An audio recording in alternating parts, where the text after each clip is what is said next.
Good afternoon.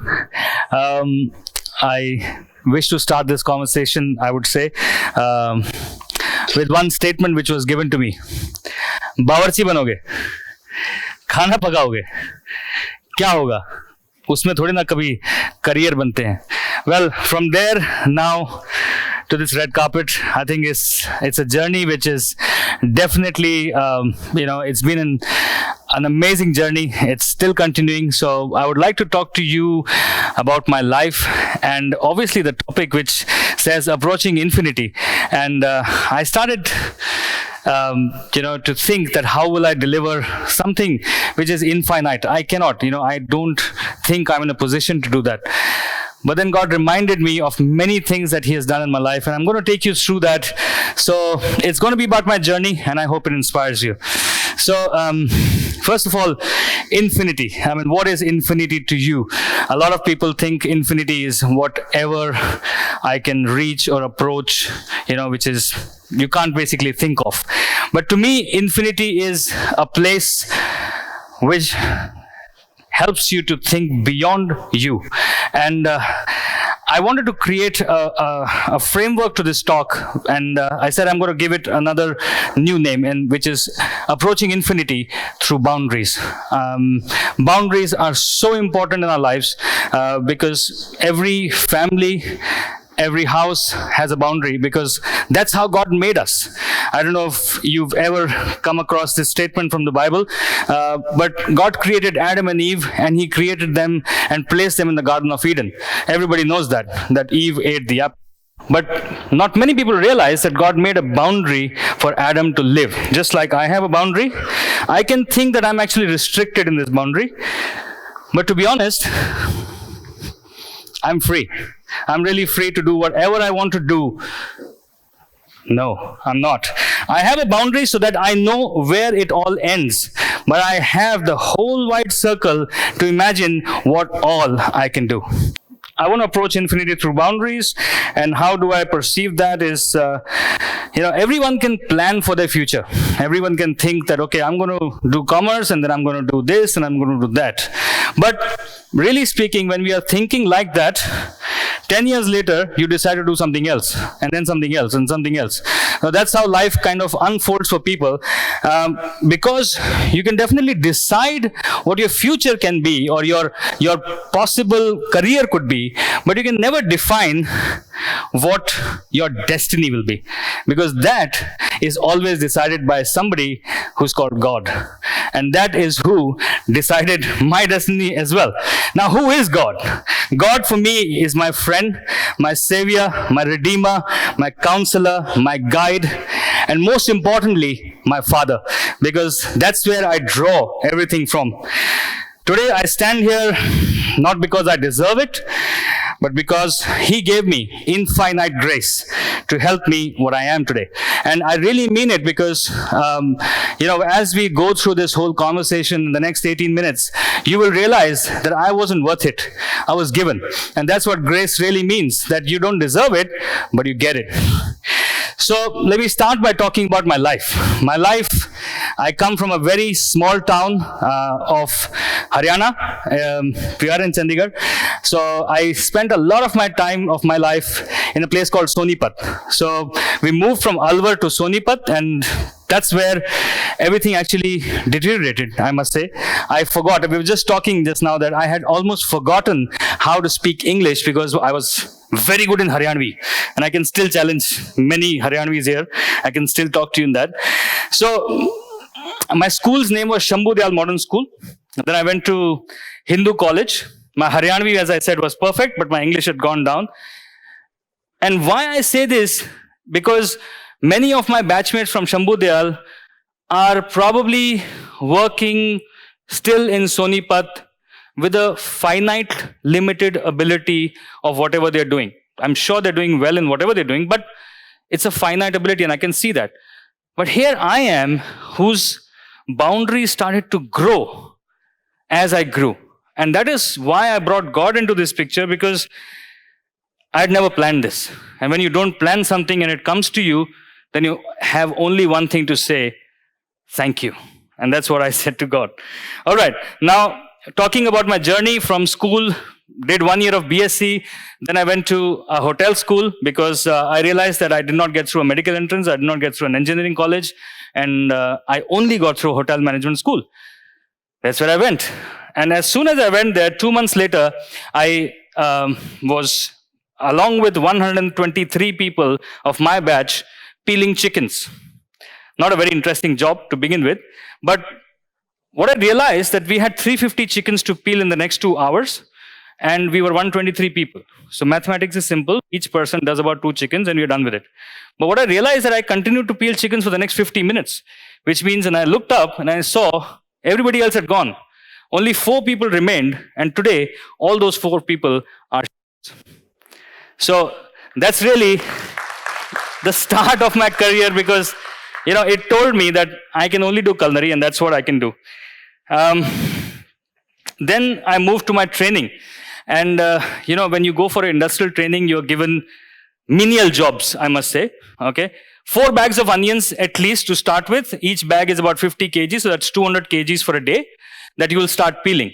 A lot of my batchmates were peeling onions for the whole day. They would start the day with peeling onions. They will end the day with peeling onions and go home smelling of onions. But what I did was I stopped myself and I said, I can't be doing this for the whole day, man. I need to go learn something what's happening on the next door. And how can I do that is when I start crossing this.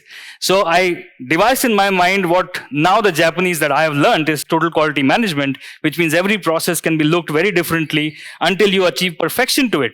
So there was no management college or no IIM teaching me this, but it was onions teaching me life.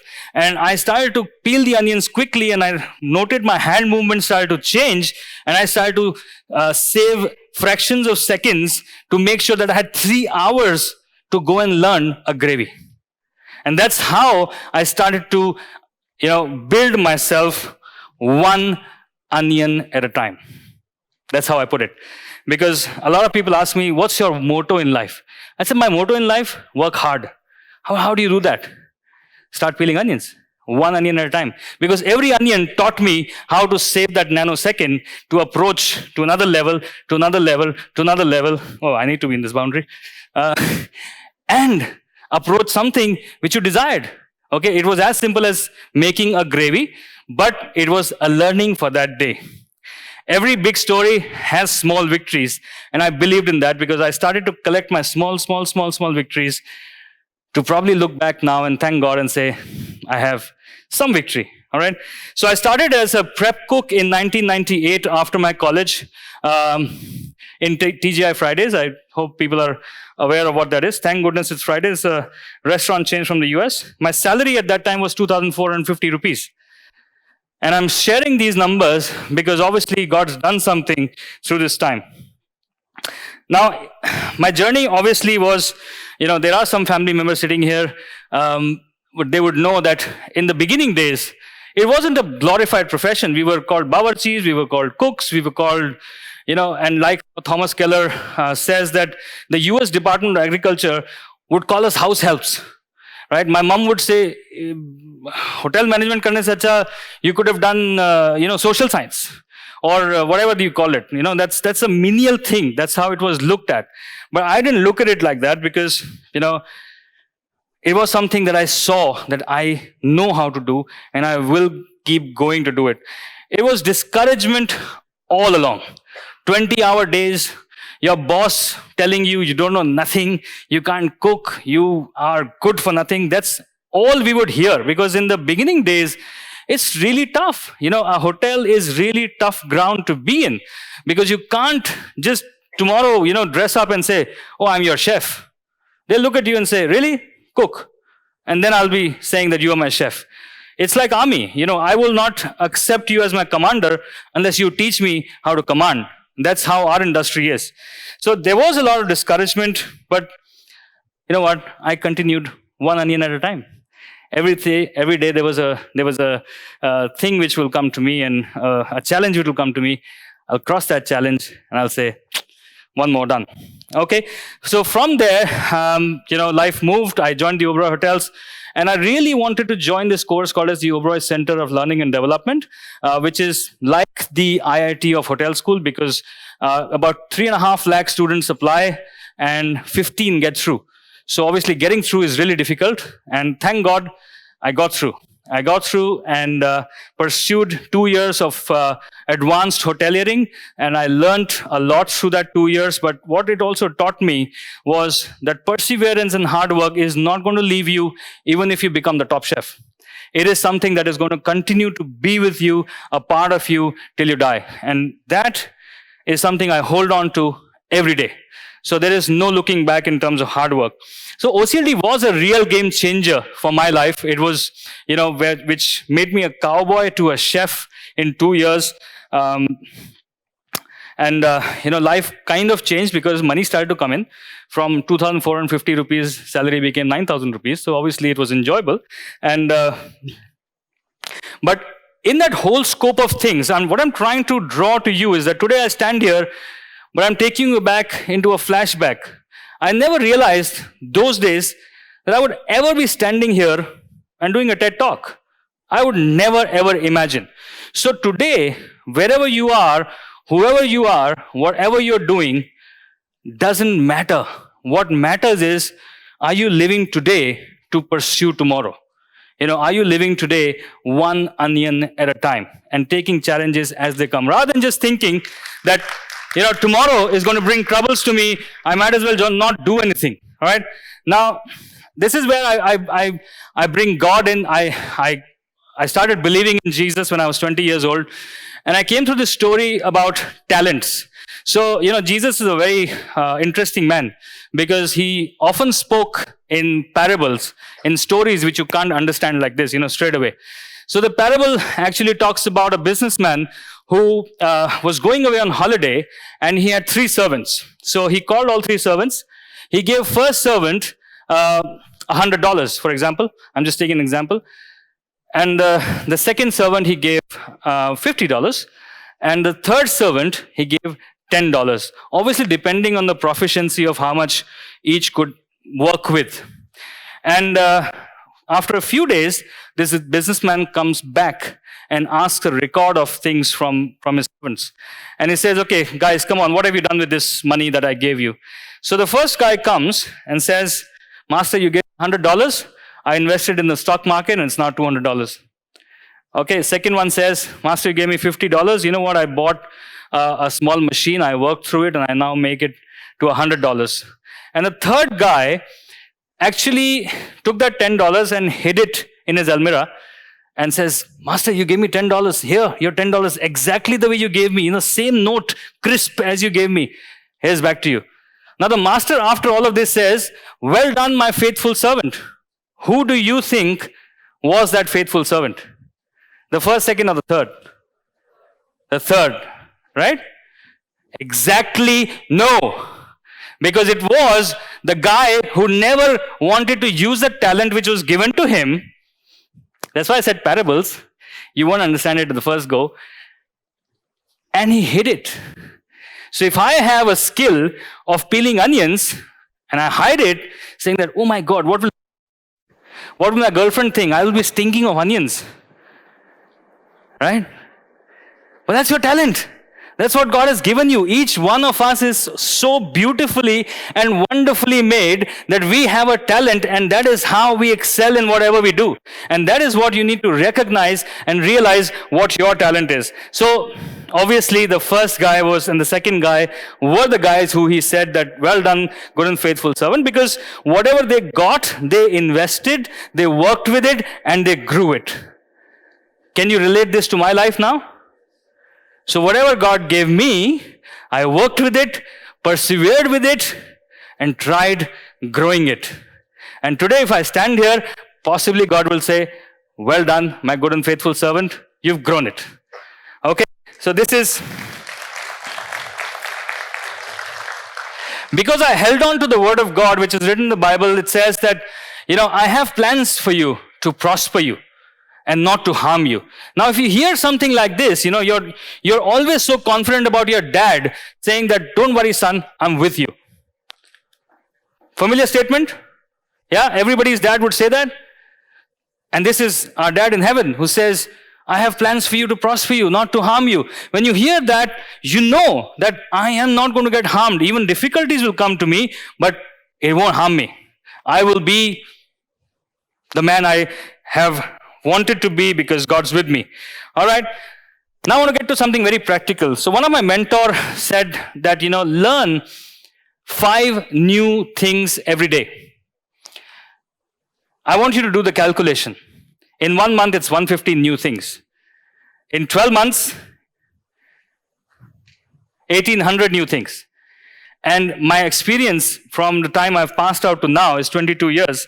And that makes it a staggering 39,700 things. All right? And just imagine that chopping onions is one thing. And 39,700 things, if they are added to you, Bill Gates would want you in his company as a CEO. Trust me with that. Do you agree? So any new thing, right from a simple word which you never knew, to possibly a skill which you never knew, to possibly a computer something. I was talking to this lovely lady, Tithi, here, and she talked about augmented reality, and I learned something very quickly. I said, that's how, I need to draw something, because that's how you need to be. You need to be a soaking sponge who just goes dry everywhere and comes back wet. Because that's what you need to be in today's day and age. All right? So it was always learn. But here now, life's taking a turn, and I moved to London. And that's where learn became unlearn. Because here I thought that I was a very fantastic Indian chef, knew my skill and trade well. And I go to this place where people don't enjoy Indian food the way it is. They think it's stodgy, it's fatty, and it's spicy. That's all they've been told about Indian food. But they want the Indian food according to them. So again, as a professional, it's very difficult to change course. Very difficult to change course in the middle of where you are, probably at the peak of your career, and somebody says, whatever you're doing is wrong. You need to change course and do something else. Is that a familiar thought? Hello? Yeah? Can you relate with me? I was depressed. Because in India, people were loving me. Amitabh Bachchan would read out of my hands and say, "Wah, bhai, tere jaisa to aloo chokha koi nahi banata." And here's this Gora, who's a nobody, is telling me, what is this shit? And you're discouraged. But then you realize that, be a Roman. You're in Rome. You got to change. You got to be what they want you to be. Not because what they want you to be, but because this is what they desire in their country. And if you have to survive your trade, you got to do that. So it was unlearning and then learning again. Well, all of this transpired to be a time where people recognized me very quickly in London again, because, that whole learning aspect still never left me. So I was learning and unlearning at the same time. And then I came back to India, had some issues with the NHS there, and we had to come back. My wife and I were not very happy leaving London, because obviously London's a great city and everybody would love to be there. But did not know that 3 months later, a random phone call will change the course of my life. And that was one of my commies. Commie is the guy who is the most junior most, and he ran up to me and said, "Chef, there's a phone call for you. That's the number." So I saw some marketing person had called some agency. So I gave it to my marketing lady and said, just follow up. And she came running back to me, "Chef, Masterchef is coming to India." I said, "So what do I do?" "Oh, they want you to judge." I thought, "Oh, okay. Let's talk. What do they want?" "No, they want your audition." "Friend, give an audition. Let's do it. How do you do it?"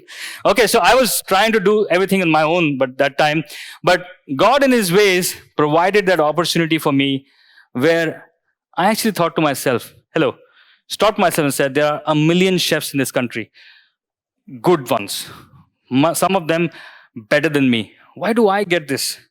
Why do I get this stage? And then I start thinking, grace. I didn't deserve it. I got it. And that's exactly how my life changed, because obviously MasterChef was a program which spiraled the whole country and brought in a cooking revolution, because before that, we were consuming food. We were just eating every day. But today, We want to eat good food. We want to eat Mexican food. We want to eat tortillas one day. We want to eat guacamole one day. And we actually pronounce it well. And we don't say guacamole. And we don't say jalapeno. We actually say jalapeno. So we've bettered ourselves as a country. But at the same point of time, there's a revolution that has started in our country about food, that we don't just look at food to fill our bellies, but to enjoy. We have started to actually respect our homemakers, because that's where the true sense of food comes from. And that's all of that has happened through this one program called Masterchef, really speaking. And I was fortunate enough to be a part of this whole program, and obviously stand next to Akshay Kumar, which was good. But again, lots of learnings, lots of observations. Times where, you would be shooting for almost 23, 24 hours. You will relate to me in the beginning days. For me, it's still.